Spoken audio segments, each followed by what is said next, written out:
Bismillahirrahmanirrahim. Assalamualaikum warahmatullahi wabarakatuh.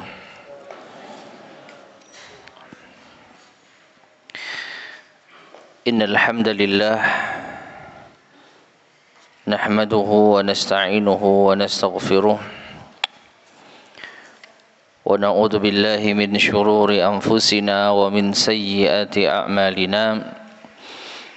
من يهده الله فلا مضل له ومن يضلل فلا هادي له وأشهد أن لا إله إلا الله وحده لا شريك له وأشهد أن محمدا عبده ورسوله اللهم صل وسلم وبارك على نبينا محمد وعلى آله وأصحابه ومن تبعهم بإحسان إلى يوم الدين أما بعد. Ma'asyiral muslimin rahimani wa rahimakumullah. Alhamdulillah, pada kesempatan di malam hari ini kita bisa bertemu kembali untuk melanjutkan kajian kita membahas kitab Khulasatu Ta'zimil Ilm, ringkasan pengagungan terhadap ilmu. Itu bagaimana caranya agar kita mengagungkan ilmu agama, yang disusun oleh Fadilatul Syekh Saleh ibn Abdullah ibn Hamad Al-Utsaimin hafizahullahu ta'ala. Dan sekarang kita masuk pada poin yang ke-17, yaitu qala al-musannif rahimahullah hafizahullah al-maqidus sabi'a asyar, simpul yang ke-17 atau dasar yang ke-17 adalah az-zabbu 'anil ilmi wadh-dhawdu 'an hiyadhihi. Az-zabbu 'anil ilmi yaitu membela ilmu dan menjaganya agar senantiasa murni, menjaganya agar tidak ternodai, agar senantiasa otentik. Ma'asyiral muslimin rahimani wa rahimakumullah, dengan kedua hal ini, dan tentu saja ini di antara peran para ulama kita atau mungkin penuntut ilmu yang sudah cukup mapan, yaitu membela ilmu agama, menjaganya dari berbagai macam hal-hal yang mengotorinya atau menodainya, baik itu pemikiran maupun perbuatan, seperti adab yang buruk dan yang semisalnya. Maka tatkala seorang penuntut ilmu memiliki rasa pembelaan terhadap ilmu agama atau penjagaan terhadap hal-hal yang memperburuk citranya, maka insyaallah dia telah mengagungkan ilmu agama. Nah, sekarang kita akan baca penjelasan dari al-muallif hafizahullahu ta'ala. Qala al-muallif hafizahullah, inna lil ilmi hurmatan wafiratan. Sesungguhnya ilmu itu memiliki kehormatan yang banyak atau yang besar. Tujibul intisara lahu, yang mengharuskan untuk diperjuangkan. Idza tu'arridu li jinabihi bima la yasluh, apabila muncul ataupun tampak sesuatu yang tidak baik yang ada di sisinya. Ya. Jadi demi menjaga kehormatan ilmu yang agung ini, maka kalau ada sesuatu yang merusaknya, sesuatu yang tidak baik menempel pada dirinya, maka harus disingkirkan, diperjuangkan. Wa qad dhahara hadzal intisaru 'inda ahli ilmi. Dan telah nampak atau sungguh telah nampak pembelaan seperti ini di sisi ahlul ilm, yaitu para ulama, fi mazahira, di dalam beberapa fenomena-fenomena.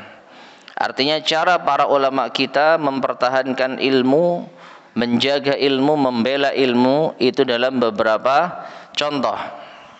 Minha, di antaranya ar-raddu 'alal mukhalifi, membantah orang yang menyelisihi. Ya, membantah orang yang menyelisihi atau orang yang menyimpang. Membantah orang yang menyimpang, ma'asyar muslimin rahimani wa rahimakumullah, termasuk di antara bentuk pembelaan terhadap ilmu. Bagaimana tidak, tatkala orang yang menyimpang itu menebarkan syubhatnya, menebarkan pemikirannya yang dapat merusak umat sehingga mereka tersesat, maka di situ seakan-akan ilmu ini tidak berfungsi. Seakan-akan ilmu itu jatuh. Contohlah kesyirikan.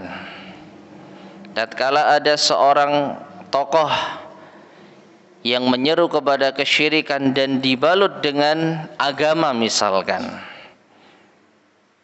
dibungkus dengan agama, padahal di dalam Islam kesyirikan itu adalah dosa besar yang paling besar.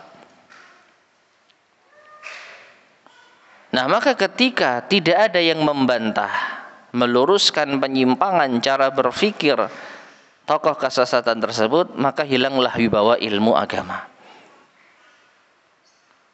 Dalil-dalil dari Al-Quran maupun hadis Nabi SAW seakan-akan hilang. Bahaya kesyirikan padahal banyak sekali kita jumpai dalil-dalilnya. Nah, karena ada tokoh yang menyimpang, yang mencoba untuk yaitu menebarkan kesesatan kepada umat, kesyirikan dibungkus dalam urusan agama, kesyirikan dibawakan dalil dari Al-Quran misalnya, tentu dengan cara pemahaman yang menyimpang. Maka di sini ilmu agama yang sesungguhnya, yang murni, seakan-akan apa? Jatuh wibawanya. Oleh karena itu patut untuk dibantah. Nah, disinilah peran para ulama kita. Ya, membantah orang yang menyimpang, membantah orang yang menyelisih. Faman istabanat mukhalafatuhu faman istabanat mukhalafatuhu lisyari'ah, maka barang siapa yang telah jelas penyelisihannya terhadap syariah, rudda alaihi, maka dibantah atasnya, kainan mangkana, siapapun dia. Pokoknya telah jelas penyimpangannya terhadap syariat, maka demi untuk mempertahankan dan membela ilmu agama, dia harus dibantah. Hamiyatan lid-din, sebagai bentuk penjagaan atau pembelaan terhadap agama, wa nasihatan lil muslimin, dan juga nasihat untuk kaum muslimin. Ya, dan kalau kita kaitkan dengan pembahasan kita, agar wibawa ilmu itu kembali naik. Ya, bayangkan jemaah sekalian rahimani wa rahimakumullah, ketika kesyirikan merajalela, dibungkus dengan dalil katakanlah yang tidak sesuai, maka kita akan banyak jumpai dalil-dalil yang sahih, yang tegas tentang bahaya syirik, ya seakan-akan tenggelam. Seakan-akan apa? Ilmu bahaya tentang kesyirikan ini tidak ada, karena didominasi oleh pemikiran yang menyimpang tersebut. Maka sebagai pembelaan terhadap ilmu agama harus dibantah. Ya, namun peran ini diambil oleh para ulama kita. Taib. Wa minha, dan di antara bentuk yaitu pembelaan para ulama terhadap ilmu agama adalah hajrul mubtadi'i, menghajar ahli bid'ah. Apa menghajar itu? Memboikot ahli bid'ah. Dzakarahu Abu Ya'la Al-Farra'u ijma'an. Abu Ya'la Al-Farra' menyebut hal ini sebagai suatu yang ijma', disepakati oleh para ulama. Fala yu'khadul ilmu inda ahlil bid'ah. Maka tidaklah diambil ilmu itu dari ahli bid'ah. Lakin idza turra ilaihi, namun apabila terpaksa, fala ba'sa, maka tidak mengapa. Kama fir riwayati anhum, sebagaimana ada riwayat yang diambil dari mereka, riwayat hadis diambil dari ahli bid'ah, ladal muhadditsin, oleh para ahli hadis. Taib. Ma'asyiral muslimin rahimani wa rahimakumullah. Hajrul mubtadi, ini pembahasannya sangat luas. Memboikot ahli bid'ah. Ahli bid'ah adalah orang-orang yang mereka mengada-adakan sesuatu dalam urusan agama yang tidak ada contohnya. Nabi SAW bersabda, "Man ahdatsa fi amrina hadza ma laysa minhu fahuwa rad." Barang siapa yang mengada-adakan dalam urusan kami ini, dalam urusan agama ini yang tidak ada contohnya, maka ia tertolak. Dan insyaallah kita sering mendengar tentang pembahasan ini. Yang intinya bid'ah itu adalah tercelah, yaitu mengada-adakan sesuatu dalam urusan agama yang tidak ada contohnya.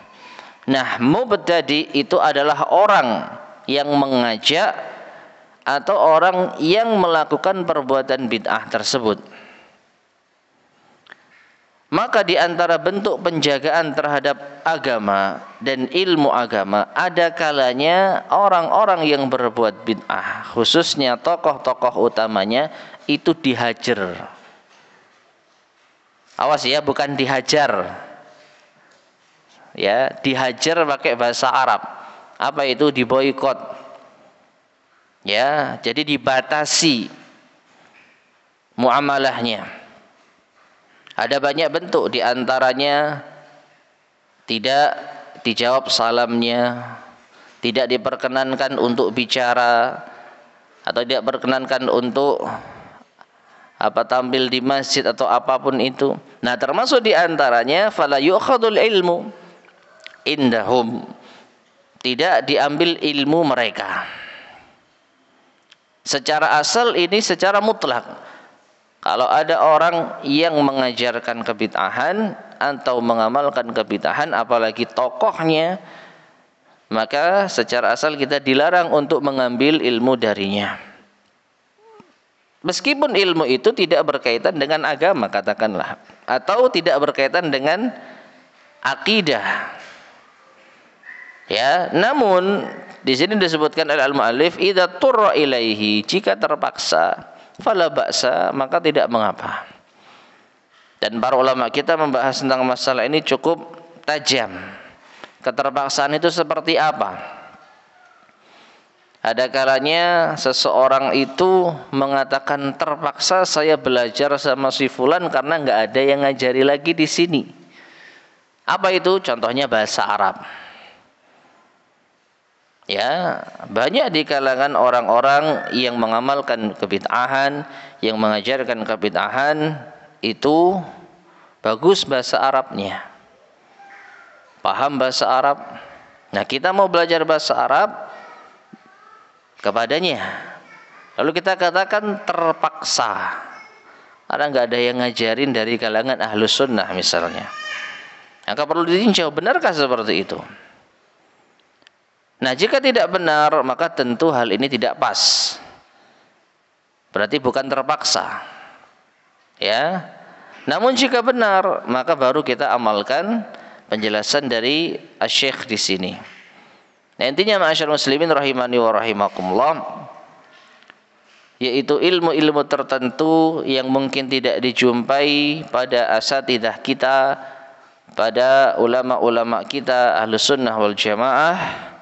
Maka di sini para ulama kita berbeda pendapat, dan al-muallif hafizahullah Syekh Al-Utsaimin itu cenderung pada pendapat boleh kita mengambil ilmu dari ahli bid'ah apabila terpaksa. Ya. Namun perhatikan, kalau ada ahli sunnah yang bisa mengajarkan ilmu tersebut, maka tentu lebih baik kita belajar ke sana. Atau mungkin dalam bidang tertentu di dalam pembelajaran resmi, kuliah misalkan, sekolah misalkan, mau tidak mau ya harus diajar oleh seorang guru atau seorang dosen yang memiliki kebid'ahan misalkan. Kalau enggak ikut pelajarannya enggak dapat nilai, kalau enggak dapat nilai enggak lulus, kalau enggak lulus enggak dapat ijazah. Sedangkan ijazah ini diantara wasilah, katakanlah, untuk bisa berdakwah. Nah, maka seperti ini bisa diterima. Kita terpaksa belajar kepada dosen atau guru yang memiliki pemikiran bid'ah, maka ini wallahu alam bisa dibenarkan. Namun dengan catatan jangan sampai kita terpengaruh pada kebid'ahannya. Nah, di sini yang dicontohkan oleh al-mu'allif adalah mengambil riwayat dari ahli bid'ah. Sebenarnya ada perbedaan ya. Menurut sebagian para ulama, mengambil riwayat itu beda dengan mengambil ilmu. Karena kalau mengambil riwayat ya, contohnya apa? Yang banyak itu mengambil riwayat dari orang-orang Khawarij. Orang Khawarij itu ahli bid'ah. Bahkan kebid'ahannya itu cukup berat. Di antara akidah mereka adalah mengkafirkan pemimpin kaum muslimin yang tidak berhukum dengan hukum Allah. Mengkafirkan pelaku dosa besar. Maka ini berat. Namun kalau dilihat dari segi riwayat, maka para ulama menyebutkan kalau mengambil riwayat dari mereka itu insya Allah aman. Kenapa? Karena bagi mereka, sekali lagi, pelaku dosa besar itu kafir. Dusta termasuk dosa besar. Sehingga mereka sangat takut berdusta. Karena kalau sampai mereka berdusta, maka mereka akan menganggap diri mereka kafir, keluar dari Islam. Maka dari dalam segi riwayat mereka hati-hati. Jadi insya Allah aman-aman saja. Kalau hanya dari segi riwayat, riwayat itu apa? Menyampaikan apa yang dia dengar. Saya mendengar fulan mengatakan, fulan mendengar dia mengatakan haddatsana dan terusnya. Qala Rasulullah SAW. Rasulullah SAW bersabda seperti ini dan seperti itu. Nah, ini riwayat, enggak ditambahi, enggak dikurangi. Maka cenderung aman. Ya. Nah, adapun mengambil ilmu sebenarnya beda. Duduk di majelisnya, mendengarkan nasihatnya, mendengarkan pemikirannya. Ya, maka sehingga di sini wallahu alam bisawab nampaknya ada perbedaan. Namun ala kulli hal al-muallif yaitu Syekh Al-Utsaimin hafizahullah taala mencontohkan di antara bentuk mengambil ilmu dari ahli bid'ah adalah meriwayatkan dari mereka. Dan ini ditempuh oleh para muhaddisin, yaitu para ahli hadis. Taib. Jadi karena darurat, ya, terpaksa. Karena kalau kita nggak ngambil riwayat dari mereka, akan ada potensi hadis Nabi Sallallahu Alaihi Wasallam yang tidak sampai ke kita, dan ini kerugian bagi umat. Ya, makanya selagi sanadnya itu sahih, sanadnya itu tidak bermasalah dan perawinya itu thiqah dan bukan termasuk pendusta, maka wallahu a'lam bishawab riwayatnya bisa diterima. Demi apa? Demi sampainya hadis Nabi Sallallahu Alaihi Wasallam kepada kaum muslimin. Taib. Itu yang kedua ya. Yang ketiga, wa minha, dan diantaranya, yaitu diantara bentuk pembelaan para ulama kita terhadap ilmu, zajrul muta'allimi idza ta'adda fi bahthihi, memperingatkan penuntut ilmu, memperingatkan orang yang belajar ilmu agama, terlebih pemula, idza ta'adda fi bahthihi, apabila dia melampaui batas di dalam membahas suatu urusan agama. Ya. Contohnya apa? Ada seorang penuntut ilmu pemula, tiba-tiba dia mempelajari ilmu mantik misalnya, ilmu kalam. Yang mana ilmu ini diantara ilmu yang sangat berbahaya. Meskipun para ulama kita terkadang mempelajarinya untuk menjatuhkan argumentasi mereka. Bagaimana sih cara berpikirnya ahli kalam, orang-orang filsafat, ya, bukan untuk disebarkan tapi untuk dibantah. Nah, ada seorang penuntut ilmu yang baru pemula, dia belum kokoh keilmuannya, tapi dia melampaui batas dari kemampuannya. Harusnya dia tugasnya itu menghafal, belajar ilmu-ilmu dasar, tapi dia, apa istilahnya, kata sebagian kalangan, bertamasya, piknik ke kitab-kitab yang belum waktunya dia pelajari. Maka diperingatkan agar apa? Agar tidak menyimpang. Karena bisa jadi ketika dia belum kokoh keilmuannya, lalu dia baca kitab-kitab yang berbahaya, yang di situ banyak syubhatnya, akan terpengaruh. Maka jadilah dia menjadi ahli bid'ah, bisa jadi ahli bid'ah. Nah, jadi diperingatkan penuntut ilmu yang yaitu salah jalan, ya, atau berlebihan di dalam membahas suatu urusan. Au dhahara minhu ladadun au su'u adabin, atau memperingatkan penuntut ilmu yang nampak dari dirinya ladadun, yaitu al-khusumah, permusuhan. Au su'u adabin, atau adab yang buruk. Jadi kalau ketemu seorang pelajar penuntut ilmu yang suka bermusuhan, katakanlah suka debat, ya dikit-dikit debat, atau adab yang buruk, maka harus diperingatkan. Demi menjaga apa? Demi menjaga ilmu ini murni, tidak ternoda. Ya, bayangkan ma'asyar muslimin rahimani wa rahimakumullah, kalau ada seorang penuntut ilmu yang dikenal yaitu sebagai santri misalkan. Dan ini sudah pernah kita bahas sebenarnya, ya, di pembahasan sebelumnya. Di antara adab yang harus dijaga, atau di antara hal yang harus dijaga oleh seorang yang mengagungkan agama adalah adabnya, akhlaknya. Karena orang akan melihat dari luar dulu, penampilan, baru melihat dalamnya. Ya, percuma orang ilmunya dalam banyak, tapi ternyata muruahnya, kehormatannya nggak dijaga. Nah, ini ada penuntut ilmu kok suka debat, kok adabnya buruk, maka akan memperburuk citra ilmu. Oh ala santri tiba koyok ngini kelakuan nih. Oh katanya anak pesantren, tapi kok gini ya. Nah ini, maka harus diperingatkan demi menjaga marwahnya ilmu, demi menjaga wibawanya ilmu. Ilmunya nggak salah, anaknya yang salah, makanya anak itu ditegur. Nah, ini diantara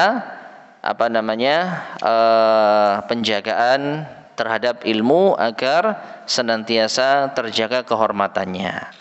Nah, kemudian al-muallif hafizahullah taala melanjutkan, wa in ihtajal muallimu ila ikhrajil muta'allim. Tadi nampaknya masih ada kaitannya dengan yang sebelumnya, ya. Menegur penuntut ilmu yang tidak punya adab atau yang yaitu suka bermusuhan. Maka apabila seorang muallim, pengajar, seorang guru butuh untuk mengeluarkan santrinya tadi dari majelisnya, kalau terpaksa harus diusir misalkan dari majelisnya, zajaranlah, sebagai peringatan baginya, falyaf'al, maka silahkan, boleh.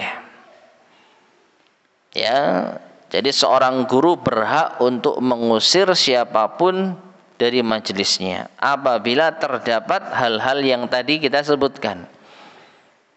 Ya, suka bermusuhan, suka mendebat, dan adabnya buruk di majelis, maka boleh untuk diusir. Kama kana yaf'aluhu Syu'bah rahimahullah ma'a Affan ibni Muslimin fi darsihi. sebagaimana yang dilakukan oleh Syu'bah rahimahullah terhadap Affan bin Muslim di dalam darsnya, pelajarannya. Wallahu a'lam bishawab, saya tidak menjumpai kisah ini, namun setidaknya jelas ada seorang ulama salaf yang melakukan hal itu, tegas di dalam mengajar. Ada muridnya yang yaitu tidak baik, maka dikeluarkan dari kelas, bahasa kita, dikeluarkan dari majelis. Wa qad yusjarul muta'allimu bi'adamil iqbali alaih. Dan terkadang bisa kita itu memperingatkan seorang pelajar tadi dengan tidak mempedulikannya. Artinya apa? Di antara bentuk pelajaran kepada murid atau penuntut ilmu yang tadi adabnya buruk atau yang suka bermusuhan tadi adalah dengan tidak menghiraukannya. Apa artinya? Muridnya ngomong dicuekin. Sama siapa? Gurunya. Ya, misalkan diusir masih belum mempan, kok masih ribut di luar ya. Maka ketika berpapasan, muridnya yang nakal tadi itu ngajak bicara atau apalah itu, maka gurunya tidak mempedulikannya. Maka ini boleh. Ya. Wa tarki ijabatihi, atau tidak menjawab kalau dia bertanya, Ustadz, bagaimana begini gitu misalnya. Lalu Ustaznya enggak jawab. Karena apa? Di kelas atau di majelis ya, dia buruk adabnya. Nah, makanya tadi antara hal yang perlu untuk ditegur yaitu seorang murid yang nampak pada dirinya apa?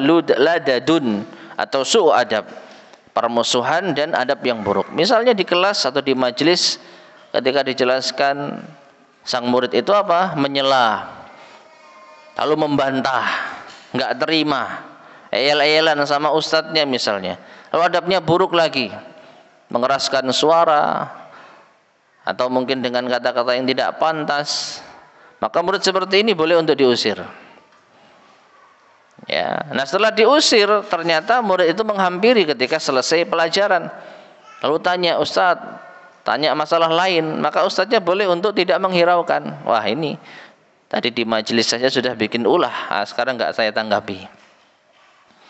Ya, fasukutu jawabun, maka diam itu adalah sebagai jawaban. Artinya biar murid itu tahu kalau gurunya itu cuek pada dirinya karena kesalahannya. Ya, karena kesalahannya. Qalahul A'mash, maka ini adalah diucapkan oleh Al-A'mash. Artinya penjelasan semacam ini didukung oleh Al-A'mash. Nah, jadi ma'asyar muslimin rahimani wa rahimakumullah, di antara bentuk peringatan kepada pelajar, maka guru atau pengajar itu berhak untuk mengusirnya, berhak untuk tidak mempedulikannya, berhak untuk tidak menjawab pertanyaannya apabila dijumpai keburukan dari murid tersebut. Demi untuk apa? Menjaga ilmu. Masa ilmu untuk dijadikan bahan eyel-eyelan? Ya, pertanyaannya mungkin pertanyaan ilmiah. Kalau sekiranya muncul dari hati yang murni. Tapi karena dia orangnya ngeyel, suka cari gara-gara, suka debat, akhirnya jatuhlah kehormatan ilmu. Maka dari situ seorang guru berpikir kalau dijawab nanti panjang, seakan-akan ilmu ini hina, rendah, dibuat ajang debat. Maka akhirnya gurunya tidak menjawab, menghindar dari murid yang seperti itu. Nah, ini diperbolehkan. Taib. Kemudian Al-Mu'allif hafizahullah menceritakan salah satu kisah yang pernah beliau lihat. Beliau mengatakan, wa ra'ayna hadza katsiran min jama'atin minasyuyukh, dan sungguh kami melihat ini banyak hal seperti ini, yaitu mengabaikan murid itu banyak dijumpai oleh beliau dari kalangan para masyayikh, para ulama. Minhum al-allamatu Ibnu Bazin rahimahullah, di antaranya Syekh Abdul Aziz Ibn Baz rahimahullah. Farubbama sa'alahu sa'ilun amma la yanfa'uhu. Terkadang ada orang yang bertanya yang tidak mendatangkan manfaat kepada beliau. Fataraka syaikhu ijabatahu. Ternyata syekh tidak menjawabnya. Wa amara al-qari'a an yuwassila qira'atahu. Malah syekh itu memerintahkan qari' pembaca untuk melanjutkan bacaannya. Ya. Au ajabahu bi khilafi qasdi, atau menjawab tapi tidak sesuai dengan yang diinginkan oleh penanya. Ya. Jadi ini hak seorang pengajar. Boleh untuk mengabaikan pertanyaan, tidak menjawab pertanyaan. Nah, dari sisi lain jamaah sekalian, maka bisa kita ambil pelajaran di antara adab seorang penuntut ilmu. Kalau bertanya enggak dijawab atau belum dijawab, maka jangan maksa. Ya, apalagi suudzon, wah Ustadz ini sudah dibaca tapi enggak dijawab. Nah, ini ya. Karena bisa jadi apa? Mungkin saja menurut sang ustadz pertanyaan ini enggak manfaat. Misalkan apa? Ustadz, nanti kalau saya ada di Pluto, sholatnya gimana misalkan? Ya, misalkan saja. Ada orang bercita-cita jadi astronot, tapi sudah berpikir, wah nanti saya bisa keluar angkasa. Saya ingin ke planet terjauh, Pluto. Akhirnya tanya, ya melalui saran telekomunikasi yang ada, sudah dibaca, enggak dijawab, kesel dia. Nah ini, maka adab seorang murid, ya enggak boleh memaksakan gurunya untuk menjawab pertanyaannya. Karena bisa dia apa? Ya tadi, pertanyaan enggak manfaat. Atau mungkin pertanyaan itu butuh untuk dijawab dengan tenang, dengan murojaah. Waduh, ini pembahasan yang cukup dalam ini. Butuh berpikir, butuh meninjau dalil-dalilnya, butuh fatwa para ulama. Akhirnya ya belum dijawab. Atau terkadang lupa dan masih banyak kemungkinan yang lain. Kalaupun mau mengingatkan silahkan dengan cara yang sopan. Tapi suudzon atau memaksa, tolong cepat dijawab Ustaz. Nah ini adalah adab yang buruk. Maka para ulama dahulu juga pernah mengalami hal seperti itu, tapi diabaikan.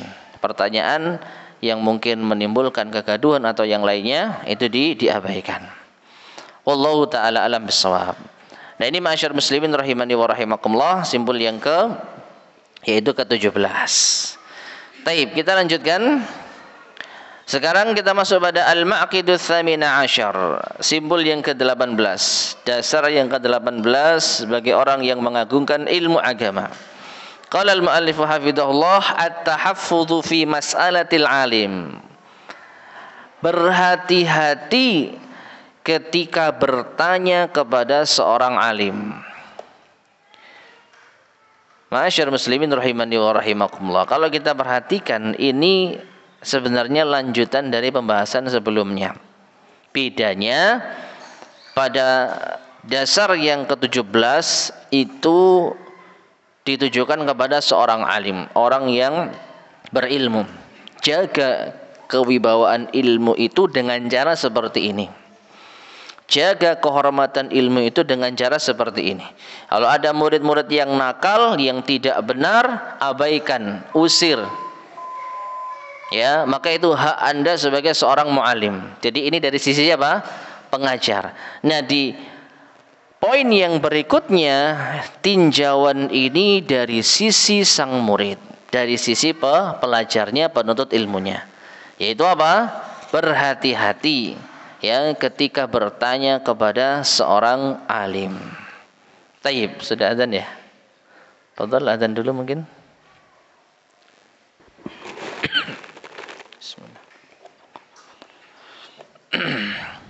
Bismillahirrahmanirrahim.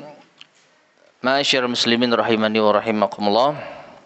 Kita lanjutkan. Jadi poin yang ke-18 ini diarahkan kepada para penuntut ilmu untuk yaitu berhati-hati tatkala bertanya kepada seorang alim, kepada seorang guru. Langsung kita baca penjelasan dari al-mu'allif hafizahullah. Firaran min masailis syaghbi. Kenapa harus berhati-hati? Agar kita menjauhi masalah-masalah yang membuat ribut atau kacau. Permasalahan yang akan menimbulkan keributan atau kekacauan. Wa hifdzan li haibatil alim, dan juga untuk menjaga kewibawaan seorang alim, seorang guru.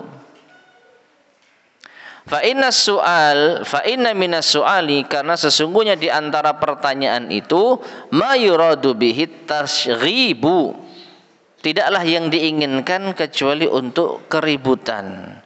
Wa iqadzul fitnati, dan yaitu membangunkan fitnah, menyulut fitnah. Wa isya'atus su', dan menyebar keburukan.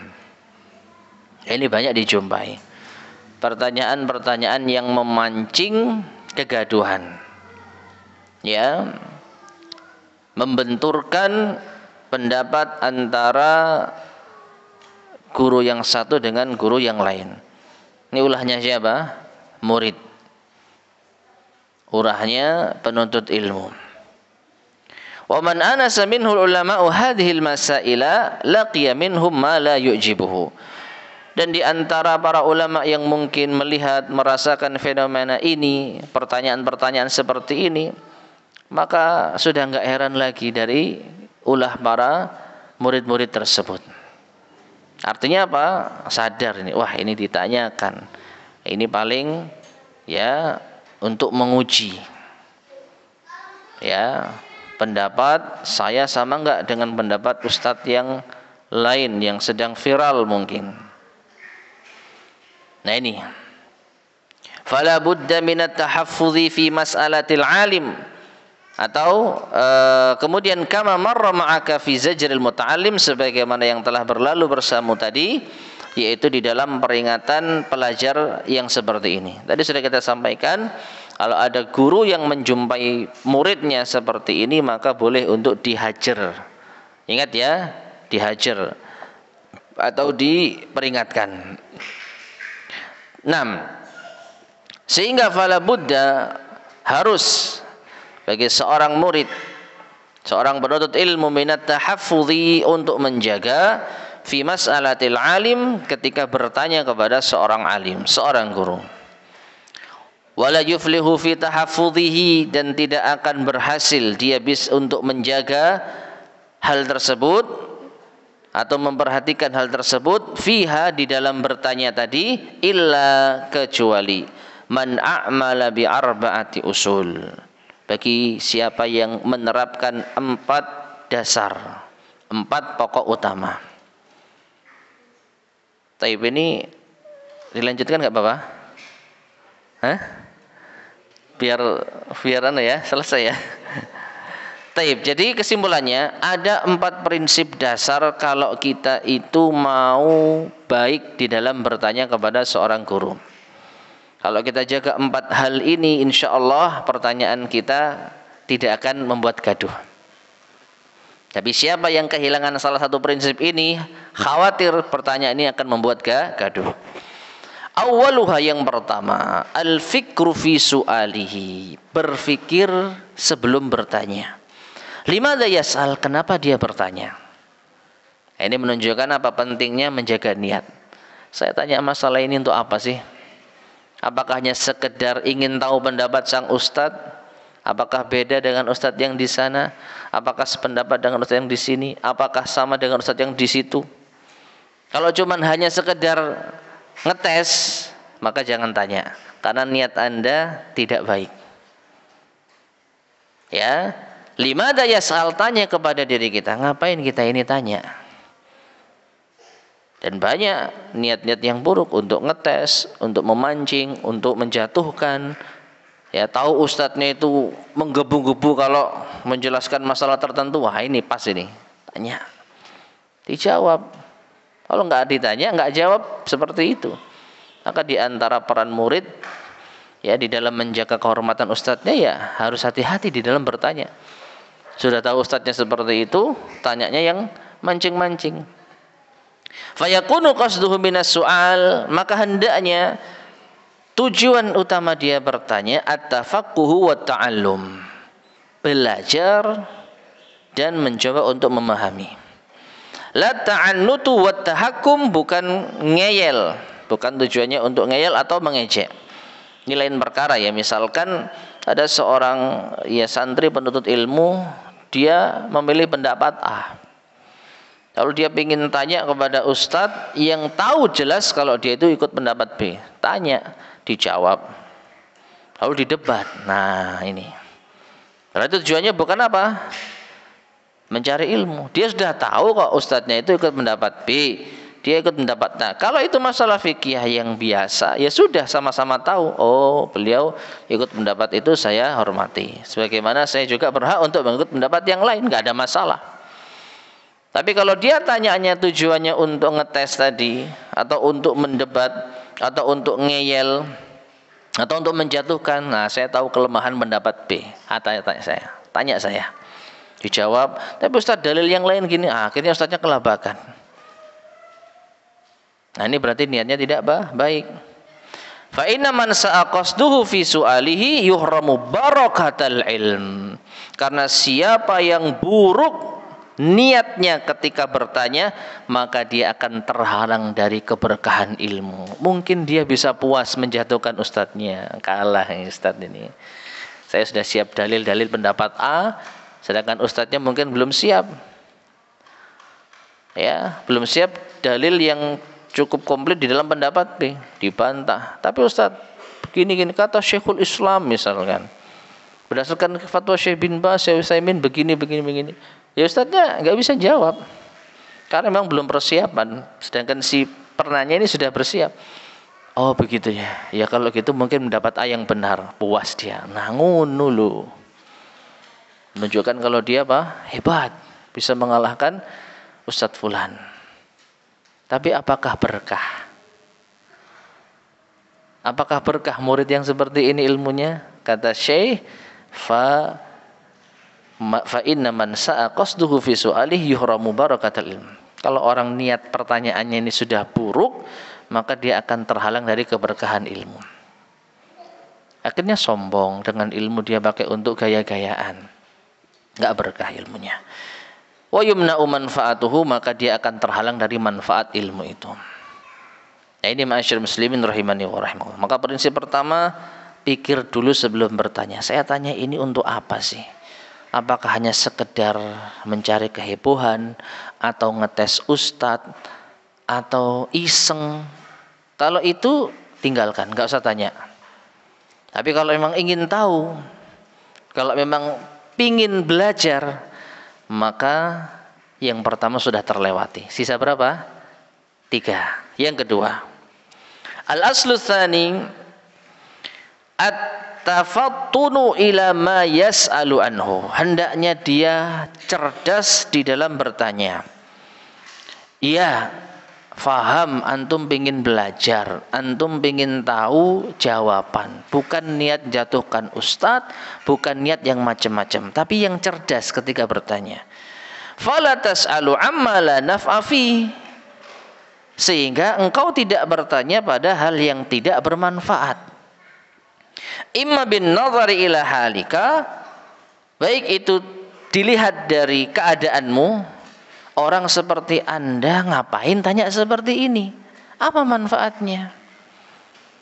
Saya cuma pengen tahu. Pengen tahunya niatnya bagus. Tapi dalam masalah, apakah hal ini manfaat untuk Anda?